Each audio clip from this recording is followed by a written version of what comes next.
بسم الله إن الحمد لله نحمده ونستعينه ونستغفره ونعوذ بالله من شرور أنفسنا ومن سيئات أعمالنا من يهده الله فلا مضل له ومن يضلل فلا هادي له وأشهد أن لا إله إلا الله وحده لا شريك له وأشهد أن محمدا عبده ورسوله يا أيها الذين آمنوا اتقوا الله حق تقاته ولا تموتن إلا وأنتم مسلمون يا أيها الناس اتقوا ربكم الذي خلقكم من نفس واحدة وخلق منها زوجها وبث منهما رجالا كثيرا ونساء واتقوا الله الذي تساءلون به والأرحام إن الله كان عليكم رقيبا يا أيها الذين آمنوا اتقوا الله وقولوا قولا سديدا يصلح لكم أعمالكم ويغفر لكم ذنوبكم ومن يطع الله ورسوله فقد فاز فوزا عظيما وإن خير الكلام كلام الله وخير الهدي هدي محمد صلى الله عليه وسلم وإن شر الأمور محدثاتها وكل محدثة بدعة وكل بدعة ضلالة وكل ضلالة في النار أما بعد. Donc aujourd'hui on est au cours numéro 6 dans la série des durus Haqiqat al-Tasawwuf, la réalité du Tasawwuf, et le Cheikh, aujourd'hui on va continuer à lire les paroles du Cheikh Al-Fawzan, et le titre de qu'est-ce qu'on commence à lire aujourd'hui c'est Qasruhum al-Ibada ala al-Mahabba, c'est-à-dire comment les soufis ont limité l'adoration à l'amour, hein? Et ça c'est quelque chose qu'on entend tout le temps chez eux. On met beaucoup d'importance sur la notion de l'amour, puis on parle souvent de ces notions-là, yani. D'accord? Et donc ça c'est quelque chose qu'ils ont en commun avec les chrétiens, parce que yani, c'est également le slogan des chrétiens également. L'amour, l'amour, l'amour tout le temps, d'accord? Et ça c'est une façon qu'ils ont pour essayer de camoufler, disons, leur égarement et leur fausseté, en parlant de cette chose-là, c'est-à-dire de l'amour, que l'important c'est l'amour, etc. Alors qu'en réalité, justement, ils n'ont pas vraiment d'autre chose sur quoi se tenir que ça. Et le chef, il va expliquer qu'est-ce qu'il veut dire par le fait qu'ils ont limité leur adoration à l'amour.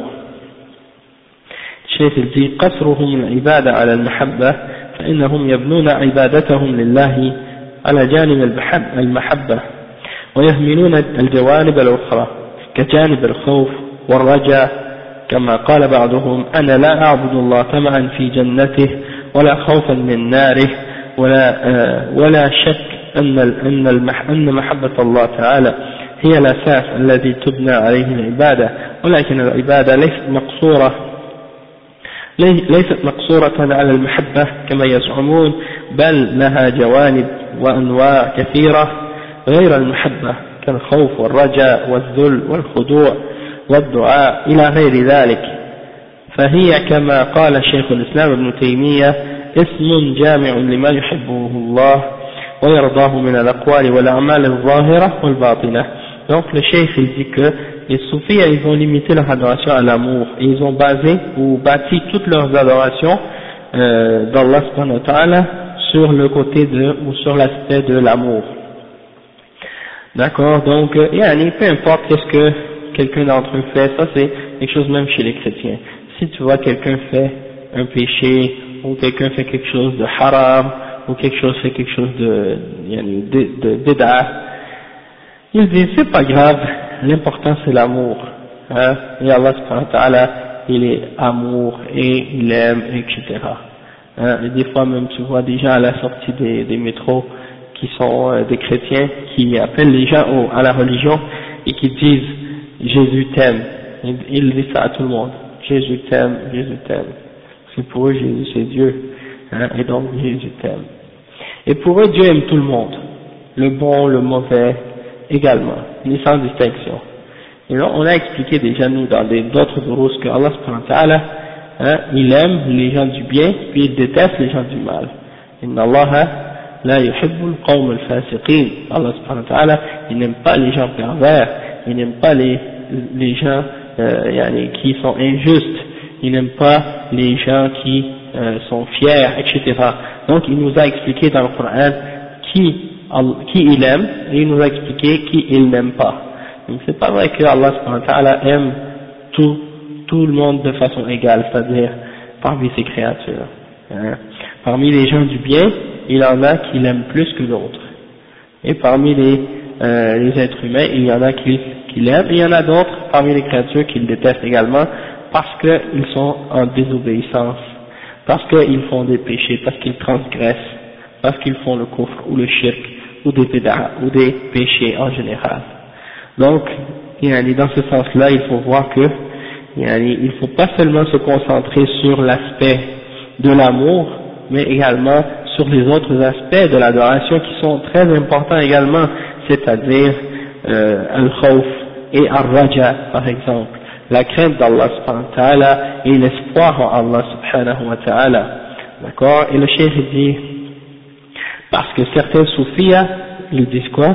Ils disent, je n'adore pas Allah subhanahu wa ta'ala par espoir ou par intérêt pour avoir son paradis, ni par crainte pour son feu ou son enfer.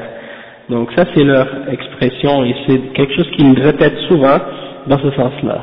Que nous on n'adore pas Allah subhanahu wa ta'ala pour le paradis ou par crainte de l'enfer.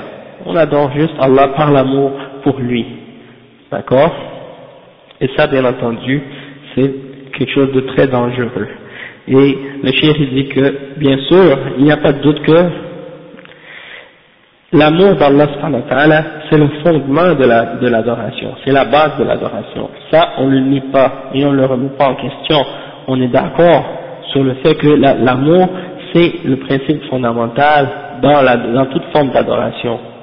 Sauf que, il ne faut pas limiter l'adoration à cette adoration-là en particulier, ou à cet aspect-là en particulier. Il faut regarder l'adoration de tous ces points de vue et dans toutes ces catégories et dans tous ces aspects. Wa alaykum salam wa rahmatullahi wa barakatuh.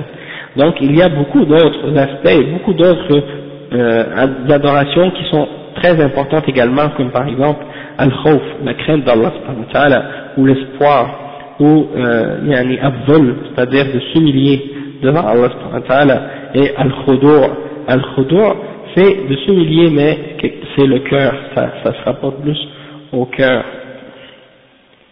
Ad-du'a, c'est-à-dire de faire des invocations, et etc. Donc il y en a beaucoup d'autres formes d'adoration également.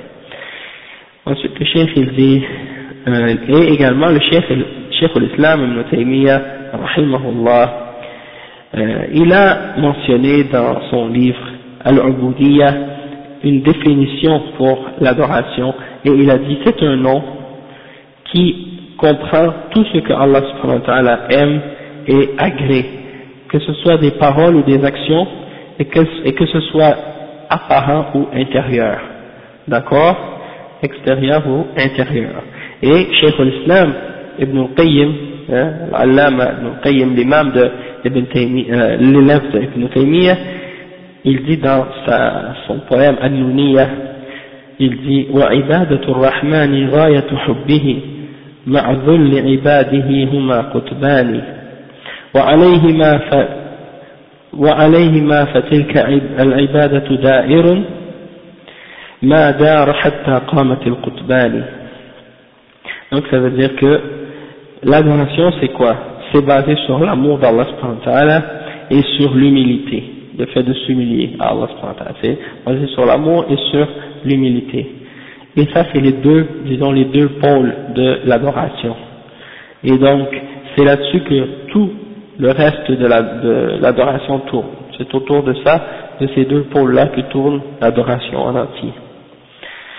Donc ça c'est les paroles de l'imam Ibn al-Qayyim, et il dit وَلِهَذَا يَقُولُ بَعْضُ السَّلَفِ مَنْ عَبَدَ اللَّهَ بِالْحُبِّ وَحْدَهُ فَهُوَ زَنْدِيقٌ وَمَنْ عَبَدَهُ بِالرَّجَاءِ وَحْدَهُ فَهُوَ مُرْجِئٌ ومن عبده بالخوف وحده فهو حروري ومن عبده بالحب والخوف والرجاء فهو مؤمن موحد. le cheikh il dit que certains parmi les salafs ont dit que celui qui adorait Allah subhanahu wa ta'ala avec l'amour seulement, eh ben c'est un hérétique, c'est un hérétique parce qu'il va tomber dans tout ce qui est contraire à l'islam, puis il va prétendre que tant qu'on est dans l'amour, c'est ça ce qui est important. Alors, il y a également une autre, la suite de ça, ça dit, et celui qui adore Allah subhanahu wa ta'ala uniquement par l'espoir, alors il est murji. Le murji c'est quoi? C'est celui qui prétend ou qui croit que la foi ne fait pas partie des actions, que les actions ne font pas partie de la foi. Et c'est ça. C'est celui qui prétend que les actions ne font pas partie de la foi. Donc, peu importe. Le fait qu'une personne, par exemple, ait dit je crois en Allah, je crois en l'islam, je suis musulman, avec sa langue, ça suffit. T'as pas besoin de dire ou de faire rien d'autre. C'est suffisant. La foi pour eux, c'est dans le cœur, et non pas dans les actions qu'on fait et dans les paroles qu'on dit. Donc même si tu prononces des paroles de kufr, ou tu dis des paroles de shirk, ou que tu fais des actions qui sont contraires à la foi, ou que tu n'obéis à Allah dans rien, et que tu n'appliques rien des commandements d'Allah subhanahu wa ta'ala, pour eux c'est pas grave. Tant que tu dis que tu es croyant, ça suffit. Ça c'est une des formes, parmi les formes de al-irja. Et ces gens-là ils se battent sur l'espoir, pour dire que, j'espère que Allah va me faire entrer au paradis, même si je fais rien. Et ça c'est en réalité, c'est pas de l'espoir, mais c'est plutôt une sorte de ghurur, une forme de, disons, on dit ghurur, c'est une forme de façon comment le shaitan les a trompés, les a trompés, pardon? Ouais, une forme d'illusion, de trompe. Comment le shaitan les a trompés à croire qu'ils pouvaient continuer à faire ce qu'ils voulaient et à désobéir à Allah et à faire le contraire de ce qu'Allah ordonne et que tu es correct, peu importe, aussitôt que tu dis que tu as la foi, ça y est, c'est fini. Et il y a un autre extrême, à cet extrême-là, c'est ceux qui adorent Allah uniquement par la crainte. Et ça c'est al-Khawarij. Et le chef les a mentionné ici en disant que ce sont les Haruri, c'est un Haruri, ça c'est-à-dire Al-Haruriya. Et Al-Haruriya, c'est un des groupes parmi les groupes des Khawarij. Et Al-Haruriya, c'est des gens qui s'étaient réunis au temps de Ali ibn Abi Talib dans une région qu'on appelle Harura. Et c'est pour ça qu'on les a appelés Haruriya. C'était un groupe parmi les groupes des Khawarij qui ont déclaré Ali ibn Abi Talib et Muawiyah comme étant des kuffars. Et qui ont rendu leur sang licite. Et eux ils ont dit, quand quelqu'un ne fait pas les actions de la foi et quand quelqu'un commet un grand péché, il quitte l'islam. Et son sang est halal et ses biens sont halal. Donc c'est l'autre extrême par rapport aux Khawarij. D'accord? Ils sont des musulmans, sauf qu'ils sont des mubtadi'ah. Ils sont des mubtadi'ah. Puis parmi les salafs, il y en a qui les ont déclarés kuffar, à cause du hadith du prophète qui dit yamruquna min ad-din kama yamruqu as-sahm min ar-ramiyya.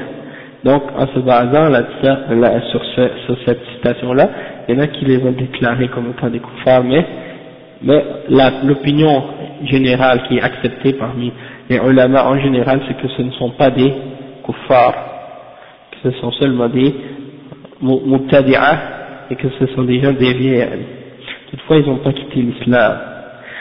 Donc le cheikh il dit وقد وصف الله رسله وأنبياءه بأنهم يدعون ربهم خوفا وطمعا وأنهم يرجون رحمته ويخافون عذابه وأنهم يدعونه رغبا ورهبا. Le cheikh il dit que Allah subhanahu wa ta'ala a décrit ses messagers et ses prophètes également en disant qu'ils invoquaient leur Seigneur par crainte et par espoir, par crainte et par espoir de vouloir le paradis et par crainte de son châtiment. Et il les a décrits également en disant qu'ils souhaitaient ou ils espéraient la miséricorde de son Seigneur, de leur Seigneur, ils espèrent sa rahma et ils craignent son azab, son châtiment. Et il dit également que il l'invoque par amour et par crainte. Par amour et par crainte.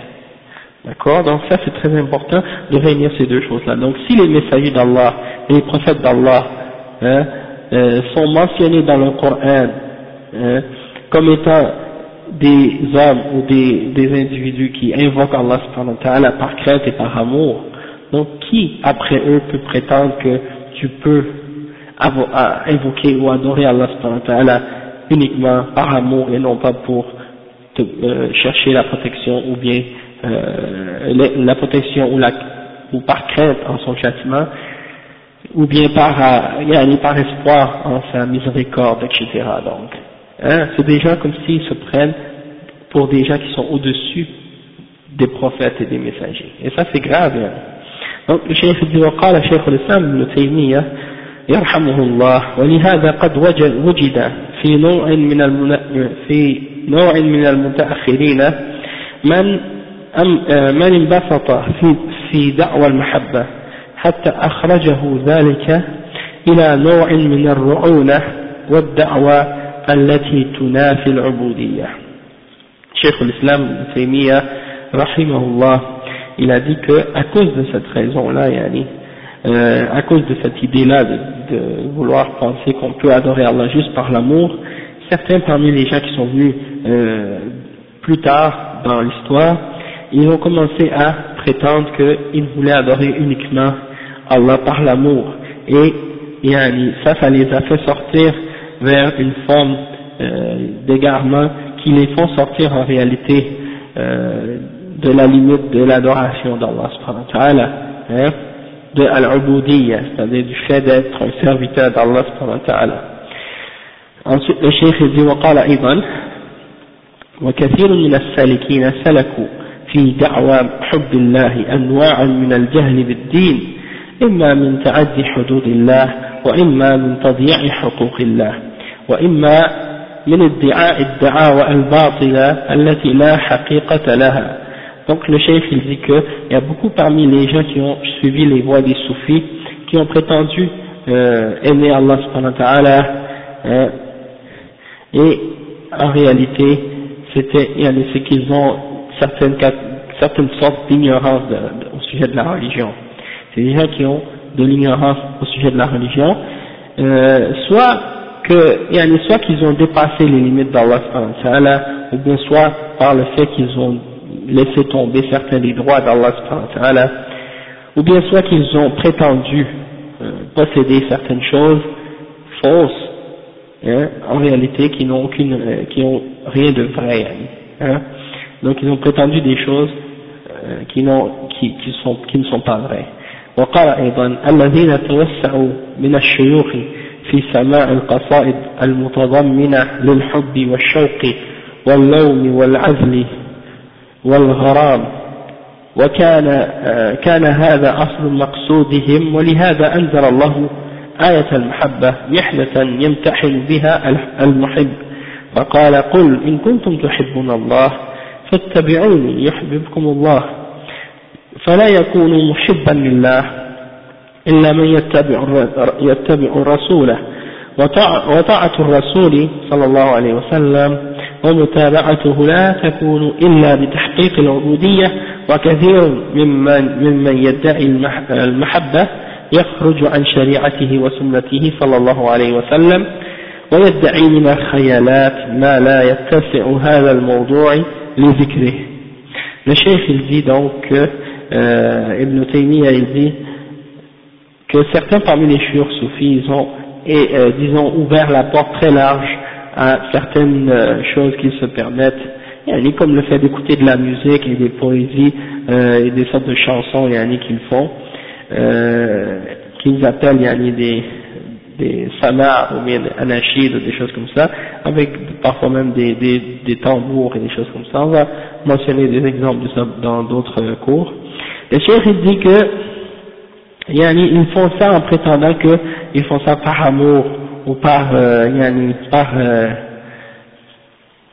shawq, une envie pour Allah subhanahu wa ta'ala et un amour pour Allah subhanahu wa ta'ala, et ils démontrent également il y a d'autres aspects de ce genre, il y a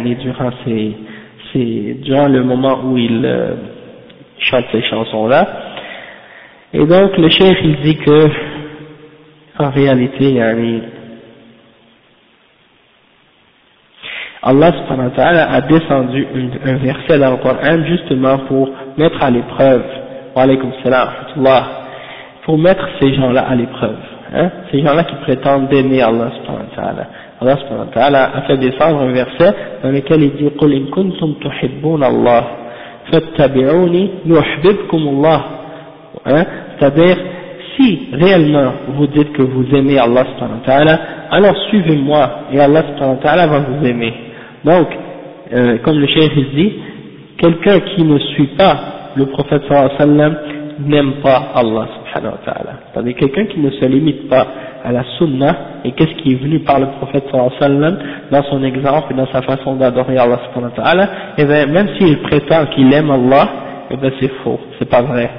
Pourquoi c'est pas vrai? Parce que Allah subhanahu wa ta'ala il dit in kuntum tuhibbuna Allah fattabi'uni, c'est-à-dire ittabi'u ar-rasul sallallahu alayhi wa sallam, yuhibbukum Allah. Donc ce verset-là c'est le verset qui vient tester toute personne qui prétend aimer Allah.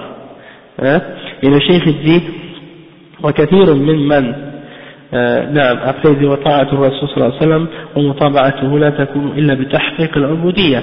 Donc si tu veux réellement prétendre que tu aimes le prophète sallallahu alayhi wa sallam, tu dois obéir et suivre l'exemple du prophète sallallahu alayhi wa sallam, et c'est la seule façon par laquelle tu peux arriver à être un vrai serviteur d'Allah subhanahu wa ta'ala et d'établir al-ubudiyya pour Allah subhanahu wa ta'ala.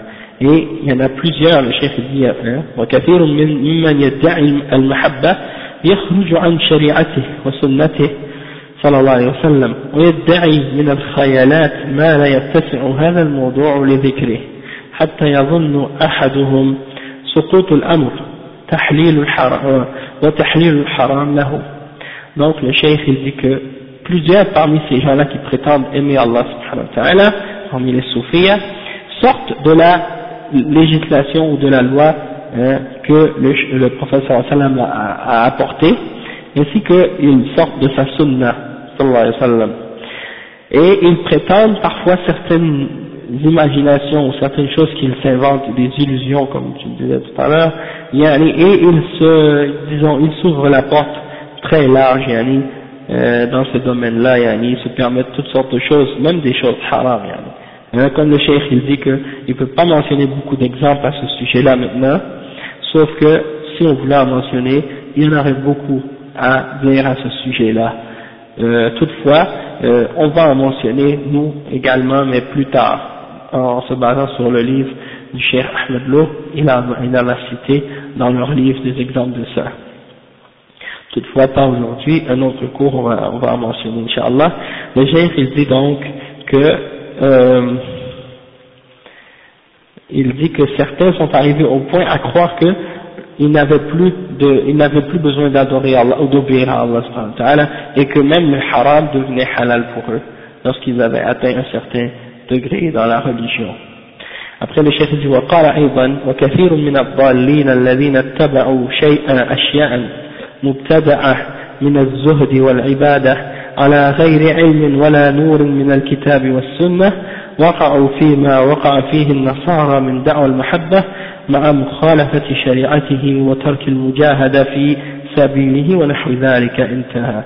Donc ça c'est la fin de la citation de Cheikh l'Islam Ibn Taymiyyah. Il dit il y a beaucoup parmi les égarés, parmi les gens de Bid'a comme les soufiyas, qui prétendent être des adorateurs ou bien des gens qui sont disons qui délaissent la dunya, alors qu'en réalité ils font ça sans aucune connaissance et sans aucune lumière venant du Coran et de la Sunna. Et donc étant donné qu'ils sont en grande partie dans l'ignorance des limites de la charia, ils sont tombés dans beaucoup de formes d'égarement semblables à celles des chrétiens dans leur religion, d'accord, et c'est-à-dire du fait qu'ils prétendent aimer Allah subhanahu wa ta'ala, et ils se permettent de contredire la loi divine, ils abandonnent également toute la lutte et les efforts qui sont reliés à suivre le chemin d'Allah subhanahu wa ta'ala. Le cheikh dit donc فتبين بذلك أن الاقتصار على جانب المحبة لا يسمى عبادة بل يؤول بصاحبه إلى الضلال بالخروج عن الدين. Le cheikh dit donc on voit que le fait de se limiter uniquement à l'amour, on appelle, en réalité ce n'est pas une adoration. Si quelqu'un prétend qu'il adore Allah subhanahu wa ta'ala en se limitant uniquement sur l'amour, en réalité ça c'est pas une adoration. D'accord? En réalité, ça peut même amener cette personne-là à l'égarement et même à sortir complètement de la religion. D'accord? Parce que quelqu'un, il va commencer à se permettre de faire tout, et puis quand tu lui dis, mais qu'est-ce que tu fais? Pourquoi tu fais quelque chose comme ça? C'est haram. Il dit, mais l'important c'est l'amour. L'important c'est le cœur. Hein? C'est ça ce qu'ils disent. Exactement. Exactement. Et oui, c'est ça. Donc, la salat c'est dans le cœur, le hijab c'est dans le cœur, hein, le ramadan c'est dans le cœur, toutes les adorations c'est dans le cœur. Et oui, souvent aussi les intentions, l'important c'est l'intention et tout. Toutefois, Allah subhanahu wa ta'ala, il dit dans le Coran, au sujet des gens de l'enfer, jaza'an bima kanu ya'malun. Récompense, ils seront récompensés au jugement dernier selon ce qu'ils ont fait comme action. Hein? Donc, c'est pas uniquement juste qu'est-ce que tu dis j'ai dans mon cœur. Hein? Donc, souvent quand Allah subhanahu wa ta'ala il s'adresse aux mu'minines, il dit ya ayyuhalladhina amanu, tout de suite après il donne un ordre, donne un commandement. Hein? Donc, والذين آمنوا وعملوا الصالحات. À chaque fois quand il mentionne al-iman, toujours c'est relié avec وعمل الصالحات. D'accord? Parce que c'est relié ensemble. Un ne peut pas être sans l'autre. C'est-à-dire tu ne peux pas prétendre avoir l'iman et tu n'as pas les actions. Et si tu as les actions sans l'iman, c'est ça le nifaq. C'est-à-dire tu fais les actions, mais tu n'as pas l'iman dans le cœur. Ça c'est le nifaq.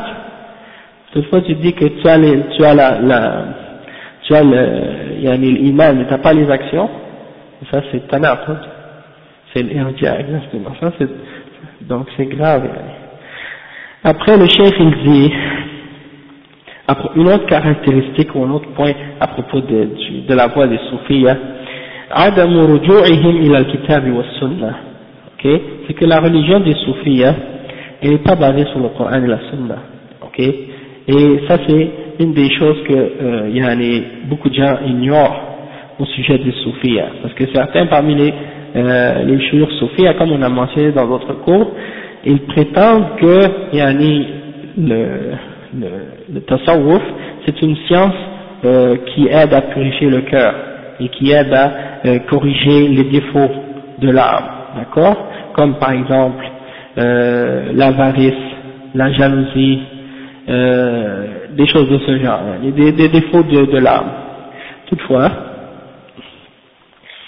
quand on regarde les détails de qu'est-ce que les shuyukh des soufis ont mentionné dans leurs livres, on voit que, comme on l'a expliqué déjà plusieurs fois, tasawwuf dépasse ça, dépasse les limites de la charia, dans beaucoup de points de vue. Et pourquoi? On va voir. Le cheikh dit as-soufiyya fil ghalib لا يرجعون في دينهم وعبادتهم إلى الكتاب والسنة والاقتداء بالنبي صلى الله عليه وسلم، وإنما يرجعون إلى أذواقهم وما يرسمه لهم شيوخهم من الطرق المبتدعة أو المبتدعة والأذكار والأوراد المبتدعة، وربما يستدلون بالحكايات والمنامات والأحاديث الموضوعة لتصحيح ما هم عليه بدلا من الاستدلال بالكتاب والسنة، وهذا ما ينبني عليه دين الصوفية. Le cheikh il a bien résumé ici, il dit que les soufis en général, ils ne retournent pas pour expliquer leur religion ou pour fonder leur religion et leur adoration, ils ne se retournent pas au Coran ni à la Sunna, ni ils ne retournent pas également à l'exemple du prophète sallallahu alayhi wa sallam. Alors sur quoi ils se basent? Sur quoi ils se basent pour bâtir leur religion?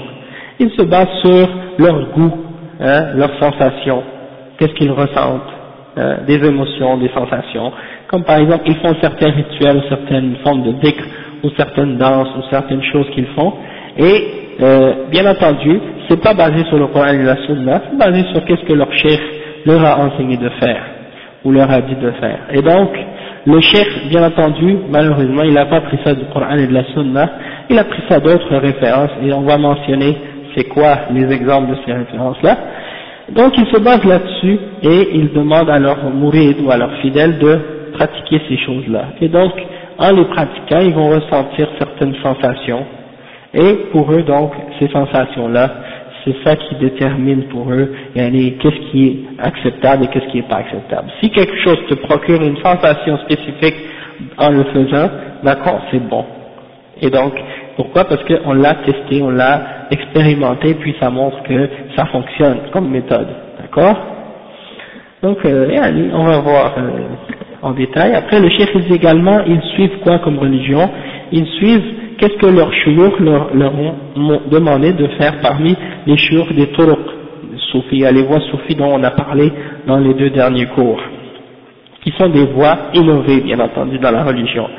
Également, ils suivent les azkar, les formes de dhikr et les formes de wird que leurs shuyukh ont inventées pour qu'ils suivent ces exemples-là, et on va mentionner dans des cours qui vont suivre, Inch'Allah, des exemples de formes de salat et des formes de dhikr que les shuyukh ont inventées, qui n'ont rien à voir avec l'islam, et comment ils demandent à leurs fidèles de suivre ces wirds-là, et ils ont même inventé, pour chacun de ces doigts ou de ces prières qu'ils ont inventées, ils ont également inventé pour inciter leurs fidèles à les faire, toutes sortes de récompenses. Que si tu fais tel dua ou tel dhikr ou telle chose, tu vas recevoir telle récompense. Et on va voir des exemples de ça. Et les récompenses qu'il mentionne ne sont basées sur aucune preuve, ni dans le Coran, ni dans la Sunna. Terrestre ou divine, les deux. Et on va voir des exemples de ça dans leur livre à eux et dans leur citation, comment ils parlent. D'accord? Également, ils se basent sur toutes sortes des histoires, des hikayat, c'est des racontages, des histoires, c'est pas des hadiths, c'est juste des histoires, un saint a dit ou bien un sage a dit, et là il commence à raconter des histoires. C'est pas le Coran et la Sunna, c'est juste des histoires. Al-Qussas, comme on appelle les Al-Qussas, c'est-à-dire des raconteurs, d'accord? Ou bien sur les manamat, c'est-à-dire des rêves que des choses ont fait, et ils se basent sur ces rêves-là, d'accord, pour dire des choses qui font pas partie de la religion. Ou bien sur des hadiths mawdou'a, c'est-à-dire des hadiths qui ont été fabriqués, avec aucun isnad. Donc si tu lui demandes c'est quoi l'isnad de ce hadith, c'est quoi la chaîne de narrateur de ce hadith, il n'en a pas. Et même certains parmi eux-mêmes, ils critiquent les ulama de hadith, et ils essaient de se montrer comme si meilleurs que les ulama de hadith en disant, vous transmettez la connaissance que vous avez d'une personne morte à une autre. C'est-à-dire vous dites haddathana fulan, haddathana fulan, et ça c'est un mort qui transmet à un mort, qui transmet à un mort et à un mort.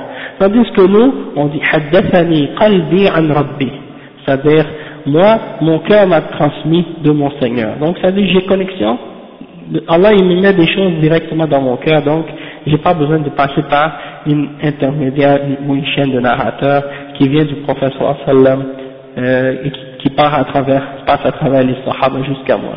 Donc eux ils passent directement un raccourci direct avec Allah subhanahu wa ta'ala. Et donc à quoi sert, pourquoi Allah a envoyé des messagers, et pourquoi Allah a envoyé le Coran qui est la dernière révélation, et pourquoi Allah subhanahu wa ta'ala a dit que le Rasul sallallahu alayhi wa sallam il est khatim al-nabiyyin, le sceau des prophètes, si après lui il y a des hommes qui vont venir et qui reçoivent directement des informations de Dieu, alors ça vient complètement annuler le fait qu'on a disons terminé la prophétie.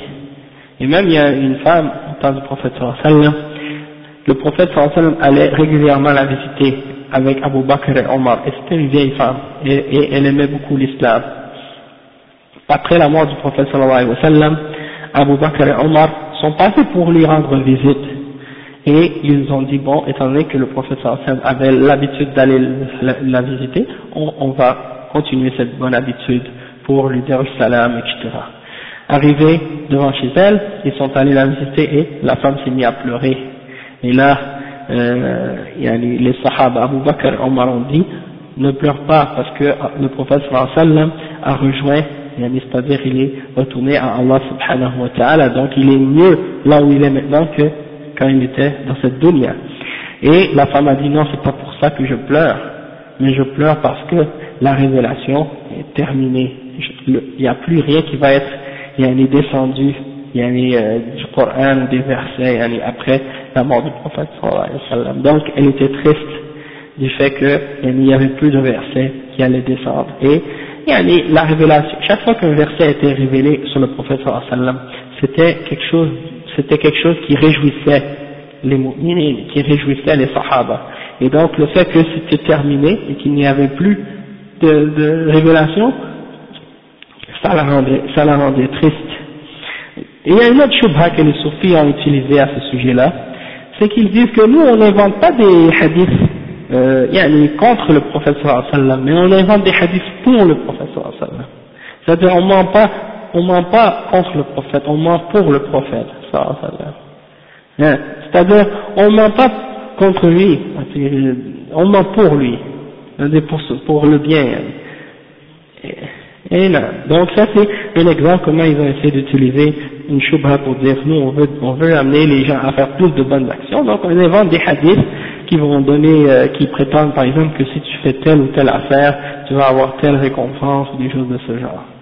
Et le prophète sallallahu alayhi wa sallam par contre il a dit man kadhaba alayya muta'ammidan falyatabawwa maq'adahu min an-nar, celui qui invente à mon sujet un mensonge alors qu'il se prépare à avoir sa chaise dans l'enfer. Donc ça c'est parmi les exemples sur quoi se basent les soufis. Et le cheikh dit se base là-dessus pour essayer de justifier les choses qu'ils pratiquent au lieu de se baser sur le Coran et la Sunna. Et voilà donc quelques exemples sur quoi se base la religion des soufis. Ensuite le cheikh dit ومن المعلوم أن العبادة لا تكون عبادة صحيحة إلا إذا كانت مبنية على ما جاء في الكتاب والسنة قال شيخ الإسلام ويتمسكون في الدين الذي يتقربون به إلى ربهم بنحو ما تمسك به النصارى من الكلام المتشابه والحكايات التي لا يعرف صدق قائلها ولو صدق لم يكن معصوما فيجعلون متبوعيهم وشيوخهم شارعين لهم دينا كما جعل النصارى قسيسهم ورهبانهم شارعين لهم دينا. انتهى. Donc le cheikh il mentionne ici et il dit que c'est très connu que l'adoration n'est pas une adoration correcte et acceptée tant qu'elle n'est pas fondée ou basée sur le Coran et sur la Sunna. Et Cheikh l'Islam Ibn Taymiyyah a dit que les soufis ils se basent sur, ou ils s'accrochent dans leur religion par laquelle ils essaient de se rapprocher à leur Seigneur, ils s'accrochent sur quelque chose de semblable à ce que s'accrochent les chrétiens, c'est-à-dire les évangiles et les livres qu'ils ont chez eux, qui sont même pas basés, qui ne sont même pas basés sur rien d'authentique en fait. Donc ce sont uniquement des histoires et des racontages, et donc il dit on ne peut même pas distinguer entre ce qui est vrai dans ce qui est écrit dans leur livre et qu'est-ce qui n'est pas vrai. Et également, même si c'était vrai, la personne qui l'a dit n'est pas infaillible, donc elle peut se tromper. Et ils prennent ces choses-là, comme par exemple ceux qu'ils suivent ou leurs chouyours, comme étant des législateurs pour eux dans la religion. Comme s'ils croient que leurs chouyours ont le droit de leur inventer n'importe quelle forme d'adoration qui lui plaît. Et ils ont donc ressemblé aux chrétiens dans ce fait-là, comme les prêtres et les moines qui légifèrent des choses également dans la religion. Donc on va à partir d'ici mentionner quelques exemples de ça pour mentionner certains des principes sur lesquels les soufis se sont basés pour essayer d'établir leur religion.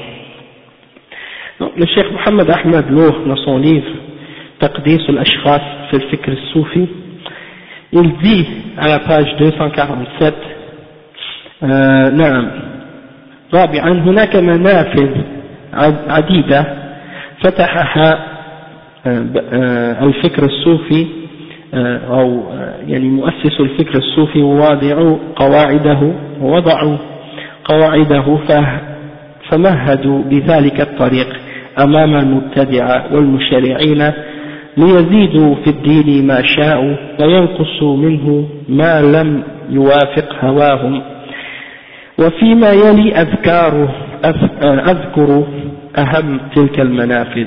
Donc il dit que les soufis ils ont plusieurs fenêtres ou plusieurs portes par lesquelles ils ont essayé de rentrer pour essayer de, disons, de permettre à toute personne innovateur de légiférer et de rajouter ou d'enlever dans la religion ce qui est en accord avec leurs désirs et leurs passions. Et il dit, je vais mentionner certaines des fenêtres ou certaines des portes qu'ils ont ouvertes pour essayer de se justifier dans la religion qu'ils pratiquent. Al-Manfad al-Awwal, Al-Kashf. Un de leurs principes c'est Al-Kashf. C'est-à-dire, Al-Kashf, qu'est-ce que ça veut dire? C'est de découvrir ou de dévoiler quelque chose. C'est comme par exemple si tu as un morceau de quelque chose devant tes yeux comme ça, un voile devant tes yeux, si je l'enlève, ça c'est, comme on peut dire que j'ai fait al-kashf, c'est-à-dire j'ai enlevé quelque chose qui t'empêchait de voir. Donc c'est ça, pour eux c'est ça al-kashf, on va expliquer ce que ça signifie pour eux. Ça c'est dans la langue, le kashf c'est ça, c'est de dévoiler ou de démasquer quelque chose, mais dans leur principe à eux, ça a une autre signification. Le cheikh dit وعرف الشعراني الكشف فقال إنه علم ضروري يحصل للمكاشف أو للمكاشف ويجده في نفسه لا يقبل معه شبهة ولا يقدر يدفعه عن نفسه ولا يعرف لذلك دليلا يستند إليه سوى ما يجده في نفسه. Donc il dit que qu'est-ce que c'est al-kashf chez le soufi, c'est quoi?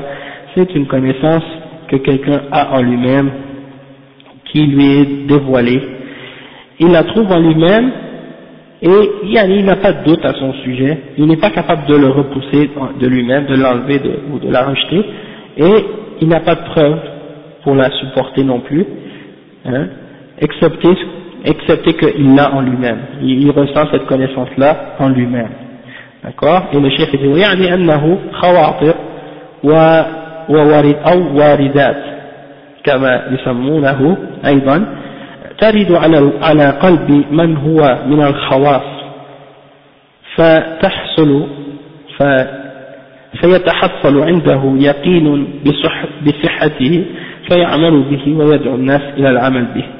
Donc il dit que c'est en réalité des formes de pensée, des sortes d'idées qui leur arrivent comme ça, ou des pensées ou des idées, et ils appellent ça, donc ces idées-là, ils les appellent kashf.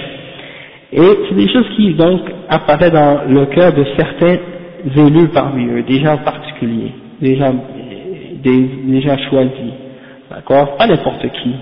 Si quelqu'un, n'importe quel soufi prétend ça, ils vont pas l'accepter. Il faut que ce soit certains parmi les gens très haut dans le niveau de tasawwuf. Et donc, à cause de ça, ils croient que c'est des choses qui sont certaines. Quand ils sont certains de cette chose-là, alors ils le font, ils l'appliquent et ils appellent les gens à le pratiquer également. Et le chef dit وفي هذا الصدد جاء قول الخواص شيخ الشعراني قال إن الأولياء لهم الإشراف على حضارات الوحي فربما تهب على قلوبهم من تلك الحضارة نفحات تكشف لهم عن حقائق الأمور الإلهية فيكون من الأدب قبول تلك النفحات بالإيمان كما قبلت من الأنبياء الجواهر والدرر. Donc ça c'est les paroles de Sha'ran, de son chef, le chef de Sha'rani qui s'appelle Al-Khawas, Ali Al-Khawas. Il dit que les awliya ils ont l'honneur d'avoir certaines aspects de la révélation, et c'est des choses qui arrivent dans leur cœur et qui leur sont dévoilées, certaines réalités divines, Hein, et donc, il dit que ça fait partie des bonnes manières d'accepter ces choses-là qui leur sont transmises par la foi, c'est-à-dire il faut y croire comme on les a acceptés de la part des prophètes, comme on les a acceptés de la part des prophètes. C'est écrit dans Jawahir wa Durar. Ensuite, le Cheikh dit وهذه الواردات التي تخطر على بال من هو من الخواص كثيرا ما تأتي بإضافات على ما في الكتاب والسنة. فقد ذكر علي حرازم معارف شيخه التيجاني والمباحث التي كان يتناولها في مجلسه، فذكر أحوال القيامة ومواطنها على طريقة أهل الكشف تارة، وتارة بما ورد في الكتاب والسنة، وتارة ينسب ذلك لبعض الأكابر تسترا. Ça c'est le cheikh qui dit que parfois, en se basant sur ces formes de pensée ou des idées qu'ils reçoivent dans le cache, ils peuvent rajouter certaines choses qui ne sont pas dans le Coran et dans la Sunna. Et Ali Harazim, un des élèves de Ahmed Tijan, de la Tariqa Tijaniya, il a dit dans une de ses citations, quand il parlait du fait que, par exemple, son cheikh Ahmed Tijan, parfois il mentionnait des choses au sujet de qu'est-ce qui va se passer après la mort, hein, au jour dans les choses de la résurrection, et bien parfois il dit qu'il mentionnait des choses en se basant sur le kashf, et parfois il se basait également sur le Coran et la Sunna, et parfois il mentionnait des choses en les attribuant aux grands ulama pour se camoufler, c'est-à-dire tafatturan, hein, c'est-à-dire il ne veut pas dire les choses de lui-même peut-être pour pas que les gens commencent à l'accuser d'avoir inventé des choses, alors il prétend que c'est des grands savants qui l'ont dit alors que c'est pas vrai, d'accord? Donc ça c'est dans Jawahir al-Ma'ani, dans le livre de Ahmed Tijan. Il dit également وفي هذا النص دليل على أن كشفهم يأتي أحيانا بغير ما ورد في الكتاب والسنة كما دل على أن المريدين تلقوه بالقبول على أي حال كان. Il dit que ça montre que en se basant sur le kashf, parfois ils peuvent même rajouter des choses qui ne sont même pas mentionnées dans le Coran et dans la Sunna, et leurs mourides, c'est-à-dire ceux qui les suivent, les shuyukh, ils acceptent ça de leur part, hein. Et le chef il dit bon, il y en a certains des soufis qui ont essayé de limiter ça, parce qu'ils ont compris qu'il y a peut-être un danger dans cette idée de kashf. Donc certains ont essayé de dire on accepte seulement le kashf qui est authentique, celui qui est en accord avec le Coran et la Sunna, d'accord? Comme par exemple Ash-Sha'rani il dit lui-même ثم إن علم الكشف الصحيح لا يأتي قط إلا موافقا للشريعة المطهرة. C'est-à-dire le vrai kashf il ne peut pas venir excepté en accord avec le Coran et la Sunna. Toutefois le cheikh Ahmed Loh il dit نعم لكن العقبة الكؤود في هذا هي أن العبارة وإن كانت لها قيمة نظرية في الرد عليهم إلا أنها تبقى عديمة القيمة في مجال التطبيق العملي، فنرى الشعراني نفسه يعمل على خلاف ما قرره هنا في كثير من المواقف، وهذا بلا شك اضطراب عجيب يدل على أن القوم يسيرون على غير هدى ويعيشون في معزل عن منهج مستقيم. C'est-à-dire que malgré que Ash-Sha'rani il dit que le vrai kashf c'est celui qui est en accord avec le Coran et la Sunna, il dit d'un point de vue théorique on peut l'utiliser comme un argument contre ce qu'ils font qui est contraire à l'islam quand ils se basent sur le kashf pour ajouter des choses ou pour enlever des choses à la religion. Toutefois dans le plan de l'application on voit que ça ne tient pas parce qu'on voit plein de contradictions à ça.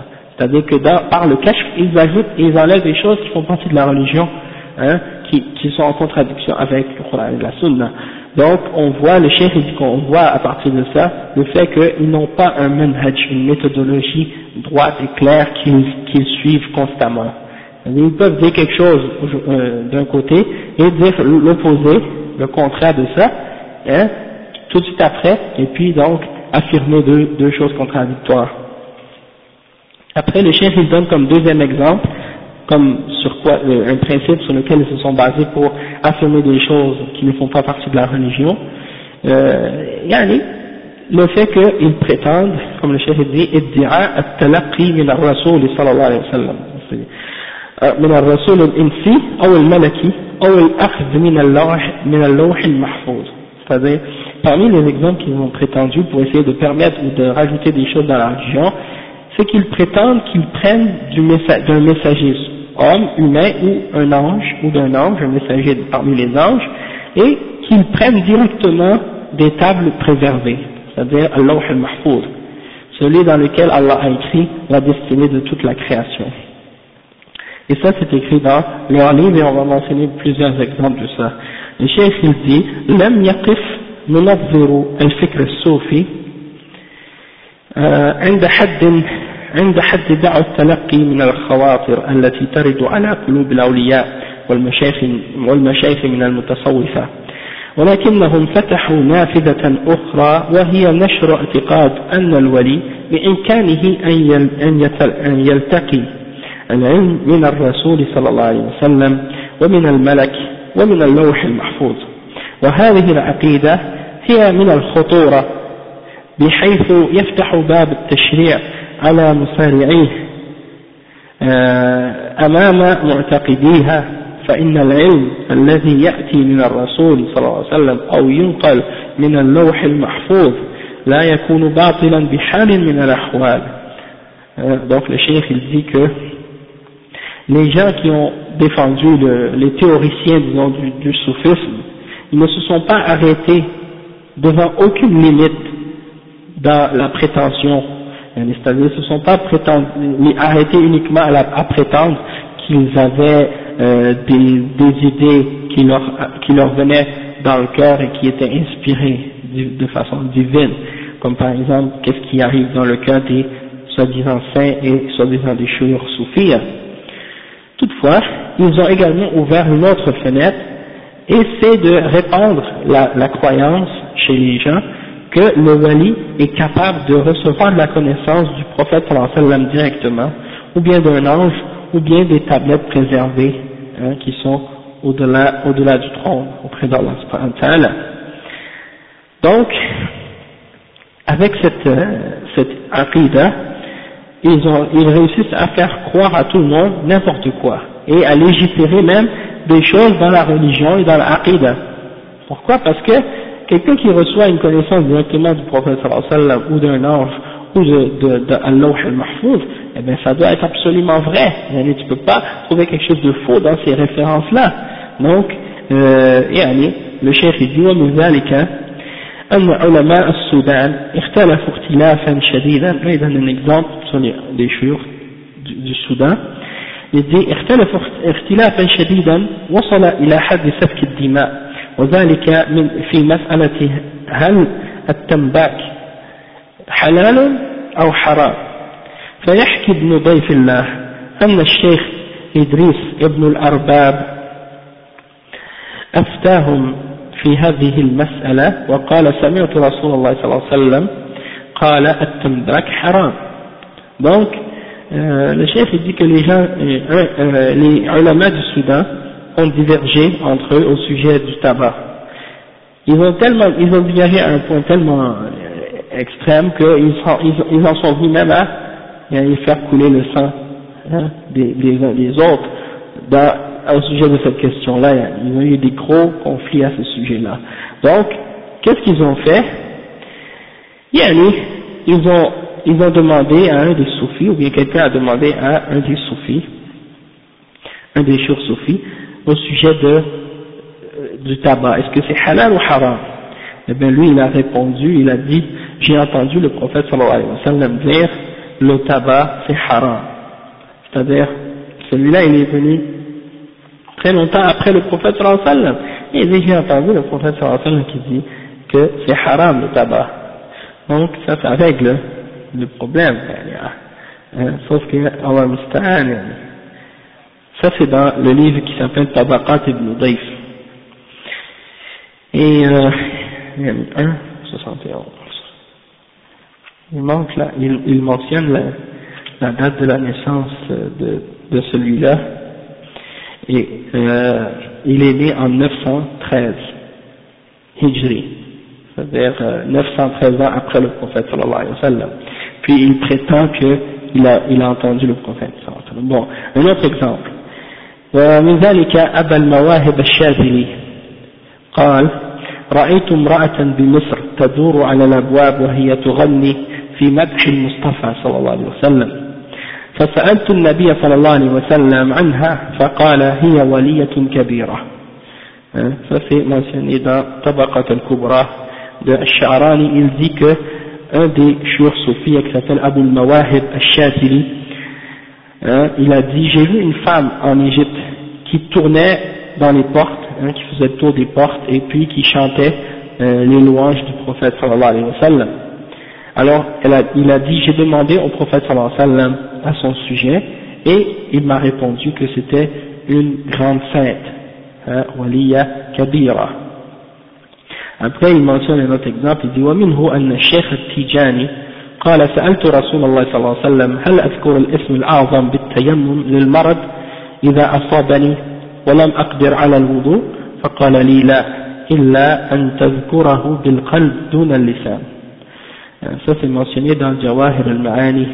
Il dit que le Cheikh al-Tijani, il a dit: j'ai demandé au messager d'Allah sallallahu alayhi wa sallam, est-ce que je dois mentionner le plus grand nom avec le tayammum lorsque je suis malade, parce que je ne peux pas faire le wudu?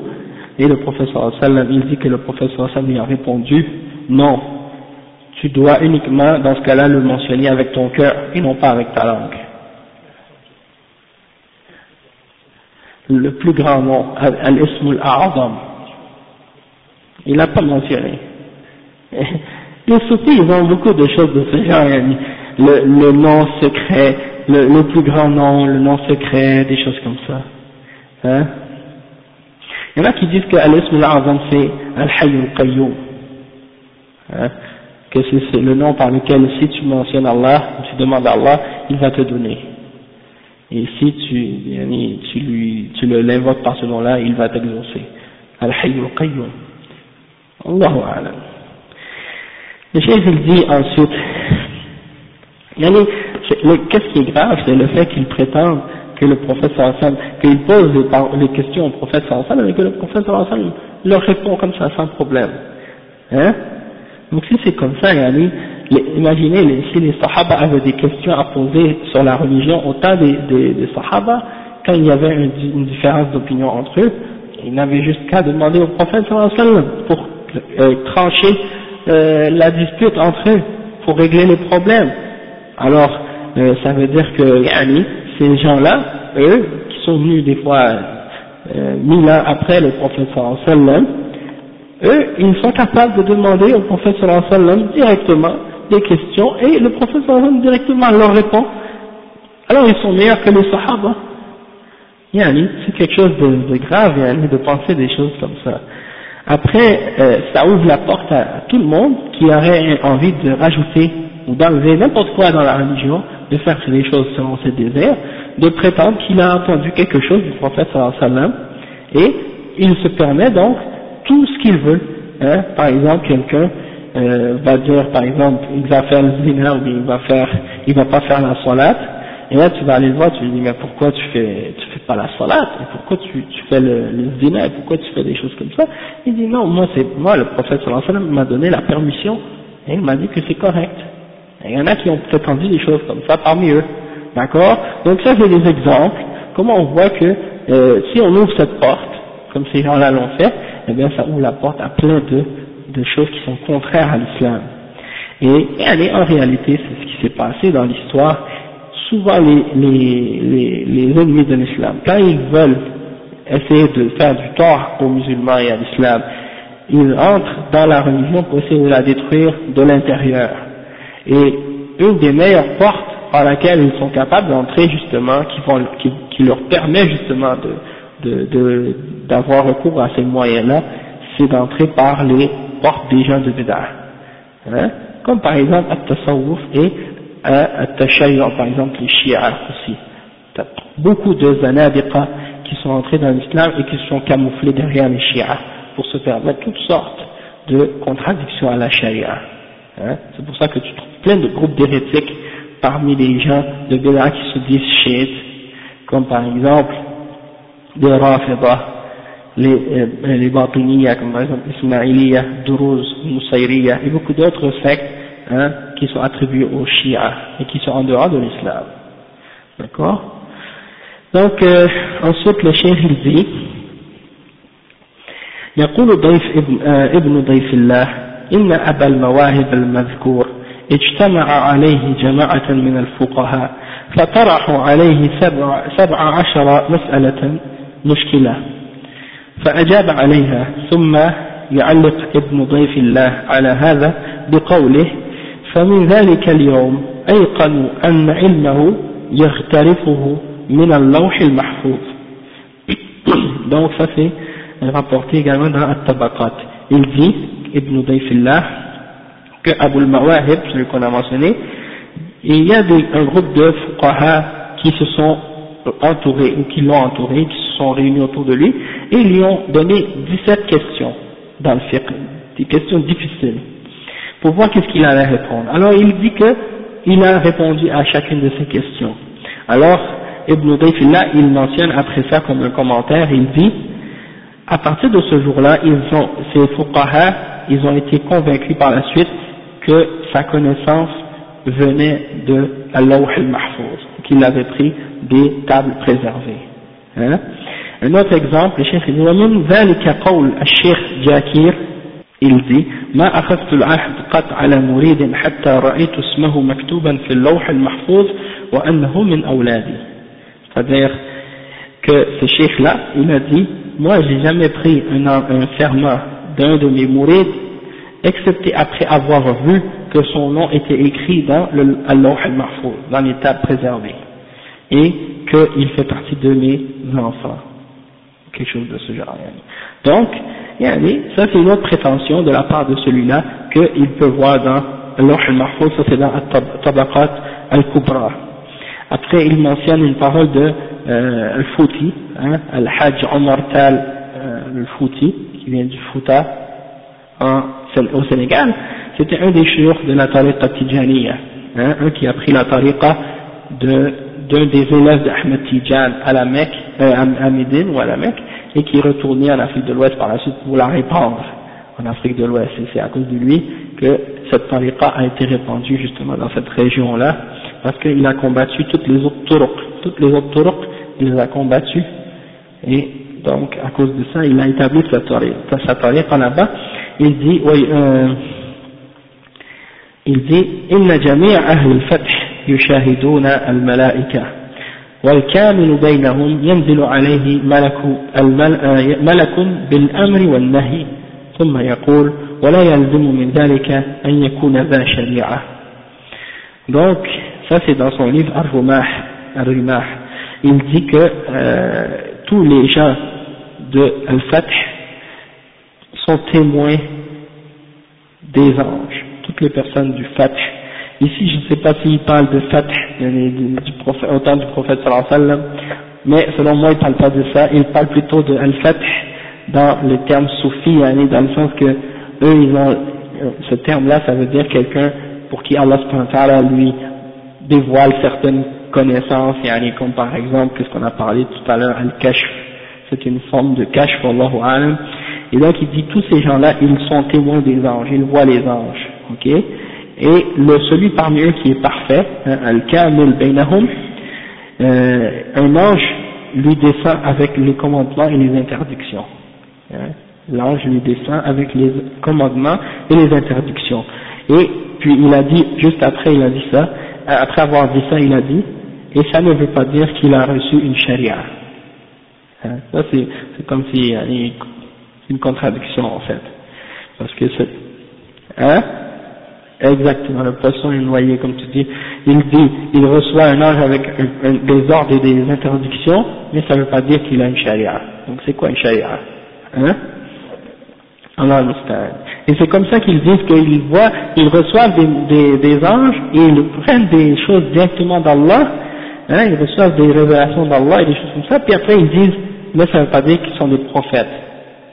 Hein? Donc c'est aussi des exemples de contradictions comme ça. Comment tu prétends que Dieu te donne des révélations, que tu reçois des choses des anges, puis par la suite tu dis, mais ça ne veut pas dire que je suis un prophète. C'est quoi un prophète? Si c'est autre chose que quelqu'un qui reçoit de la révélation, hein? C'est pour ça que beaucoup d'entre les soufis, hein, ils disent que les awliya, les saints, ils sont plus que des prophètes, au-dessus des prophètes. Certains d'entre eux disent ça. Et vous allez voir, on va mentionner des exemples de ça. La conception des awliya dans la pensée soufie, qu'est-ce que c'est? Mais ça, pas aujourd'hui, dans un autre cours, Inch'Allah, plus tard. Et là, vous allez voir de toutes les couleurs, et vous allez voir des choses que vous n'allez même pas imaginer dans les paroles de qu'est-ce qu'ils ont dit à ce sujet-là. C'est des choses qui sont dignes de la science-fiction. Ah oui, ça, il n'y a pas de doute. Non, c'est incroyable, c'est incroyable. Ouais, mais c'est-à-dire, oui, non. Parce que des fois, hein, comme on dit par exemple quand quelqu'un et l'imam prie puis il a oublié une ayah ou bien il est bloqué dans une ayah, on dit yaftahu ala al-imam, hein, il a donné le verset qu'il a pas su ou qu'il a oublié ou quelque chose comme ça. Mais pour les soufis, ça a une autre signification en fait, c'est pas la même chose. Donc il faut se rappeler que un soufi peut être là devant les gens et parler, et il va dire aux gens des choses, personne ne va rien dénoncer ou renier ou rejeter ou critiquer quoi que ce soit de ce qu'il dit.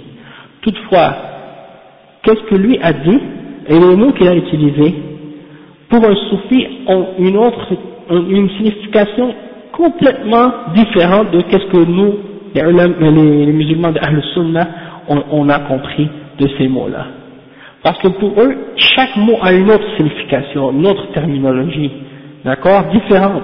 C'est pour ça que les soufis, ils ont leur propre définition des termes islamiques. Demandez à un soufi, par exemple, qui croit en wahdatul wujud, hein, que tout dans la création c'est Allah, et que Allah est tout, et qu'il n'y a pas de distinction entre le créateur et la création, demandez-lui c'est quoi le tawhid. Et demandez-lui c'est quoi le shirk. Vous allez voir que pour lui, le shirk et le tawhid c'est quelque chose de totalement différent que pour les musulmans qui suivent le Coran et la Sunna et qui suivent la voie des salafs. Toutefois, ils vont être capables de s'asseoir devant nous et de parler et de dire le tawhid, le shirk et tout, et parler de la ilaha illallah et de l'islam, mais pourtant, pour un autre soufi, ça a une autre signification. Même certains parmi les soufis, ils ont dit tout dans le Coran est shirk. Parmi les soufis, il y en a qui ont dit ça.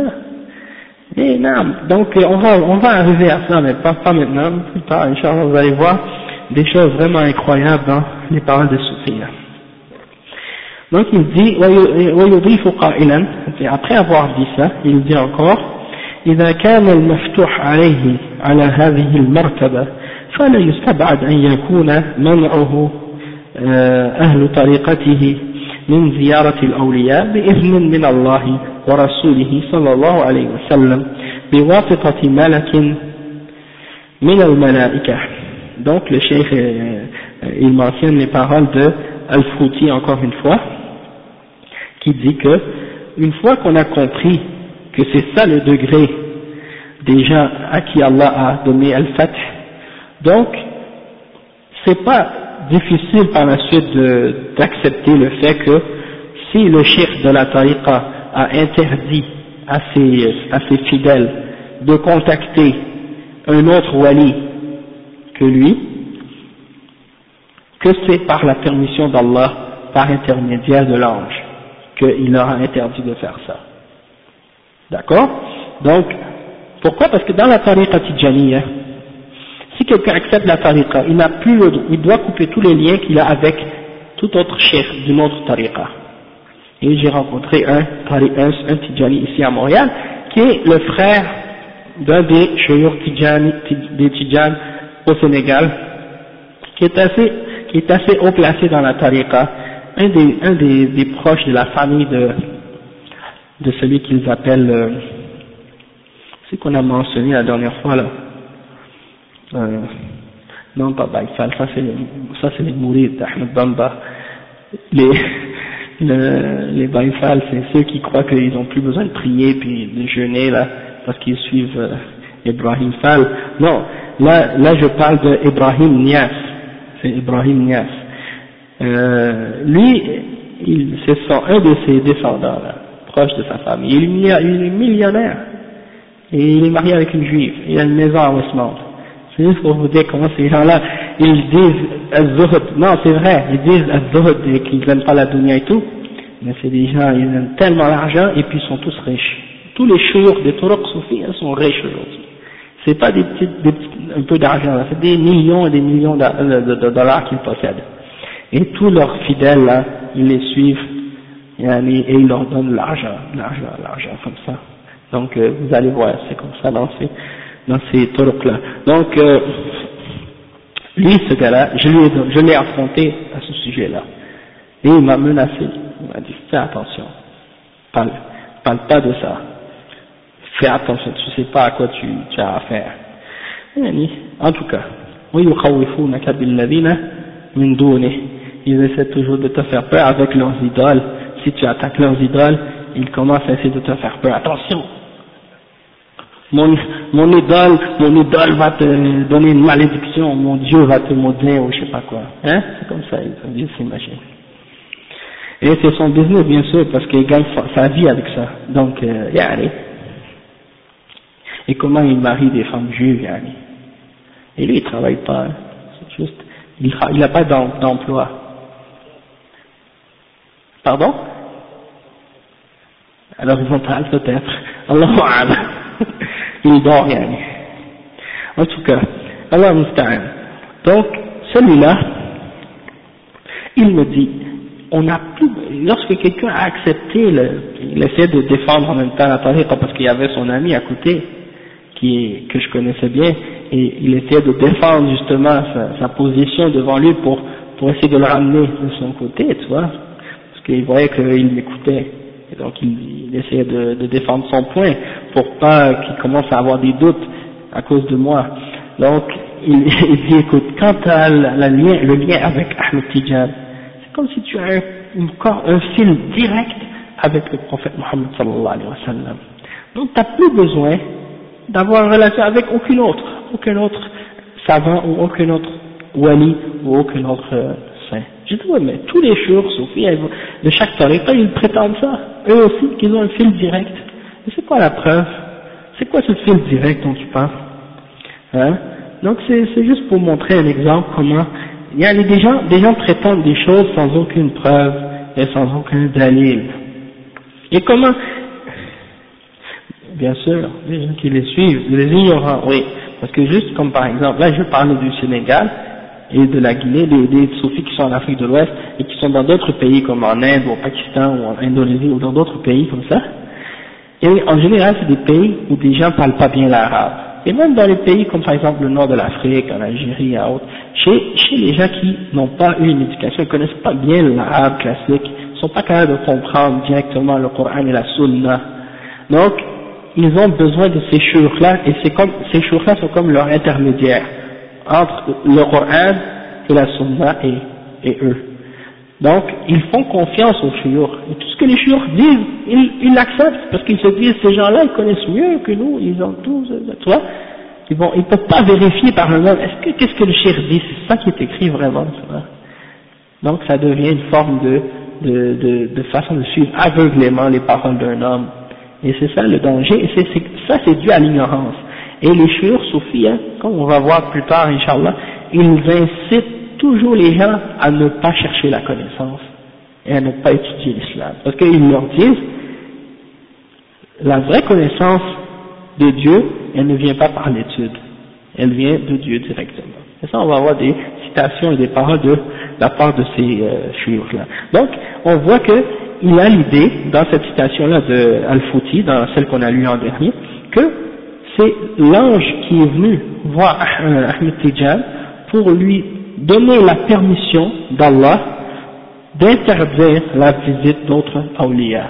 Ça, c'est une forme de révélation, hein. Donc ça, c'est grave. Et donc, le cheikh Ahmed Lo, il dit que Il y a deux possibilités dans cette idée-là. Il dit الأولى أن تكون هذه الأحكام الموافقة هذه الأحكام موافقة لما في الكتاب والسنة في الكتاب فلا يكون هناك داعي لنزول ملك يأمر وينهى لأن كتاب الله واضح جلي زادته السنة النبوية المطهرة وضوحا وجلاء. Si ces lois-là que l'ange est venu pour amener à ces soufis-là, si ces lois-là ou ces règles-là sont en accord avec le Coran et la Sunna, donc on n'a pas besoin de ces nouvelles révélations-là, puisque c'est déjà clair dans le Coran et dans la Sunna, dans le Coran c'est déjà clair, et la Sunna est venue ajouter de la clarté à ces principes-là. Donc, on n'a pas besoin d'une autre personne qui amène une nouvelle révélation après. D'accord. Et le cheikh dit فلم ينتقل رسول الله صلى الله عليه وسلم إلى الرفيق الأعلى إلا بعد أن بلغ الرسالة وأدى الأمانة وكمل الدين وتمت النعمة والحمد لله.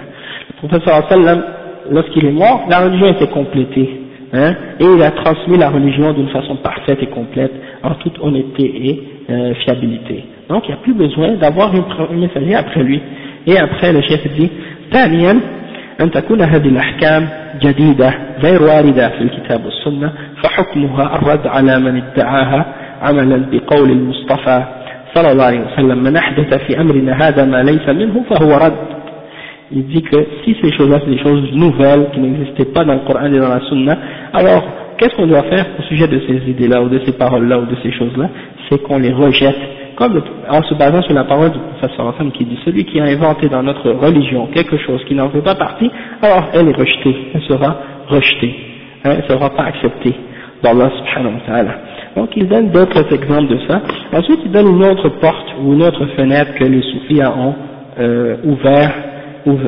ouverte pour essayer de se donner le droit de, par exemple, de légiférer ou d'amener des choses dans la religion. C'est le principe de at-talaqqi anillahi bila wasita. C'est comme j'avais parlé tout à l'heure, le fait qu'ils reçoivent des révélations d'Allah subhanahu wa ta'ala directement, sans intermédiaire, sans prophète, sans ange, directement d'Allah subhanahu wa ta'ala, comme j'avais mentionné. Donc il va mentionner des exemples de ça.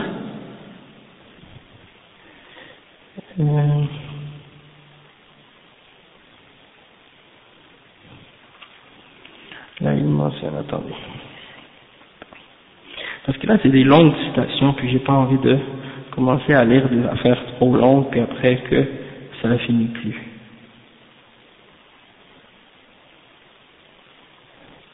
Ok.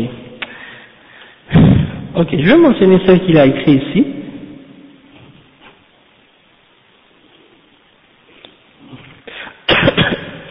يحكي ابن ضيف الله أن صالح ابن الشيخ بان النقا, ça c'est son nom, il est mort en 1189, il a dit قال وأنا في الخلوة مرقت روحي من جسدي وعرجت حتى خرقت السماوات فسمعت الخطاب من الله تعالى ومن الملك فقال لها توبي فقالت تبت لوجهك الكريم لوجهك يا كريم قال لها تذكريني كل يوم باسم الجلالة 100 مرة فقلت أذكرك يا سيدي ومولاي ثم قال لها تذكريني 50,000 فقلت أذكرك يا سيدي ومولاي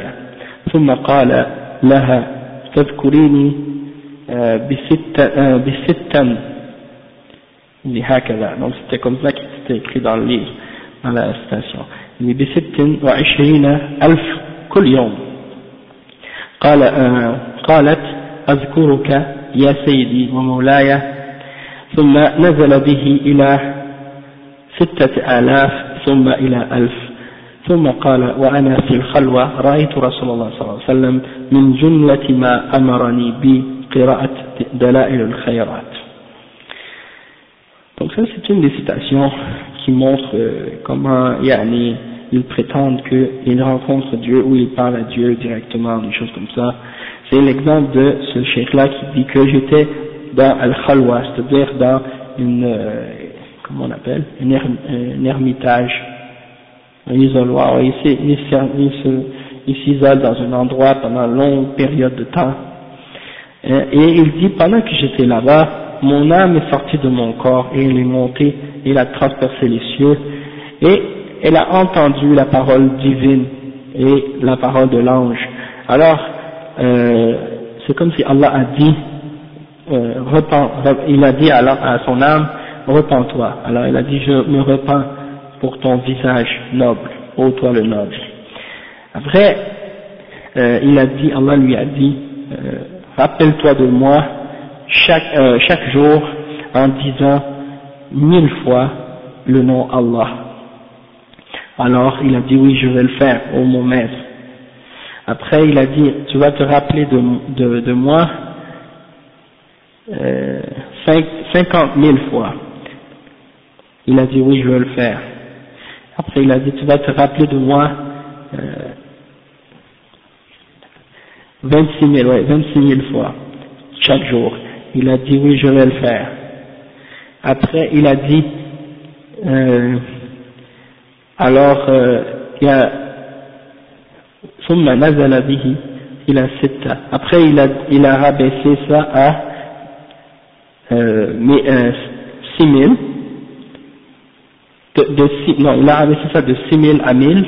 Il dit, alors quand j'étais dans Al-Khalwa, dans l'isolement, eh bien, le prophète sallallahu alayhi wa sallam est venu, et parmi les choses qu'il m'a ordonné, c'est de lire un livre qui s'appelle Dala'il al-Khayrat.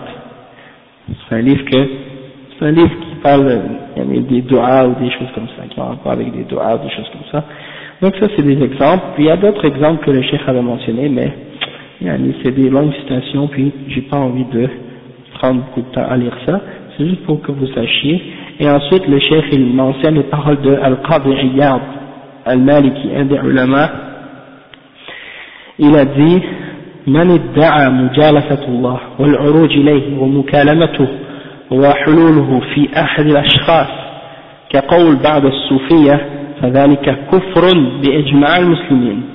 Donc ça c'est les paroles de Al-Qadi Iyad Al-Maliki. Il dit que celui qui prétend qu'il est en compagnie d'Allah subhanahu wa ta'ala, assis avec Allah subhanahu wa ta'ala, ou bien qu'il s'élève vers lui, ou bien qu'il lui parle, ou bien que Allah est en des créatures, comme la parole de certains parmi les soufis, alors ça c'est kufr, ça c'est kufr, c'est une parole de mécréance selon le consensus des musulmans, des ijma' al-muslimin. Donc ça c'est la parole des ulama, comme Al-Qadi Iyad, ça c'est mentionné dans son livre Al-Shifa. Donc on va s'arrêter ici Inch'Allah aujourd'hui, puis on continuera le thème, le même sujet la semaine prochaine bi'idhnillah. Subhanakallahumma wa bihamdika ashhadu an la ilaha illa anta astaghfiruka wa atubu ilayk.